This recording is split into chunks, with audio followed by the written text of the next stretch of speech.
Download the ZEE5 app now.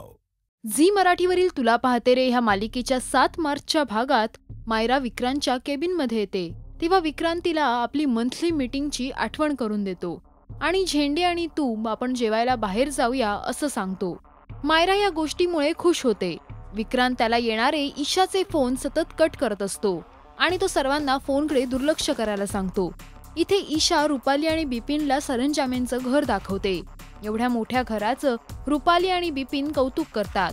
घर दाखवताना तिघेही विक्रांतच्या बंद खोलीपाशी येतात तेव्हा ईशा त्याविषयी सांगणं त्यांना टाळते. ईशा बिपिन रुपालीला आपल्या खोलीत नेते तेव्हा रुपाली तिचं कौतुक करते. ईशा रुपालीचे आभार मानते. हे सगळं तुझ्यामुळे घडलं असं सांगते तेव्हा रुपाली तिला आभार मानू नकोस असं सांगते. बिपिन देखील तू माझ्याशी लग्न केलं नाहीस ते बरं झालं असं सांगतो तेव्हा ईशा त्याला असं म्हणू नकोस तू खूप चांगला मुलगा आहेस असं सांगून त्याचे आभार मानते. इकडे आईसाहेब देखील ईशाचं कौतुक करतात. ईशा गुणी मुलगी असल्याचं ईशाच्या आईबाबांना सांगतात.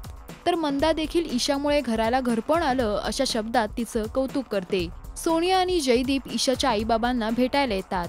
सर्वजण विक्रांतची वाट बघत असतात. इकडे विक्रांत रेस्टॉरंटमध्ये मायराचं कौतुक करतो आणि तू ह्या कंपनीसाठी खूप केल्याचं सांगतो आणि तिच्या हातावर हात ठेवतो. विक्रांतच्या ह्या कृतीने मायरा हुरळून जाते. या मालिकेच्या आगामी भागात ईशाच्या गळ्यात तन्मणी पाहून विक्रांतला धक्का बसतो. तो तिला दागिना काढायला लावतो. विक्रांतची ही कृती तिला राजनंदिनी म्हणून सिद्ध करण्यासाठी यशस्वी ठरणार का? या सर्व प्रश्नांची उत्तरं मिळवण्यासाठी पाहत राहा तुला पाहते रे सोमवार ते शनिवार संध्याकाळी 8:30 वाजता फक्त झी मराठीवर. मराठी टेलिव्हिजन इंडस्ट्रीचे अपडेट मिळवण्यासाठी पहा आणि सबस्क्राईब करा राजश्री मराठी शोबज.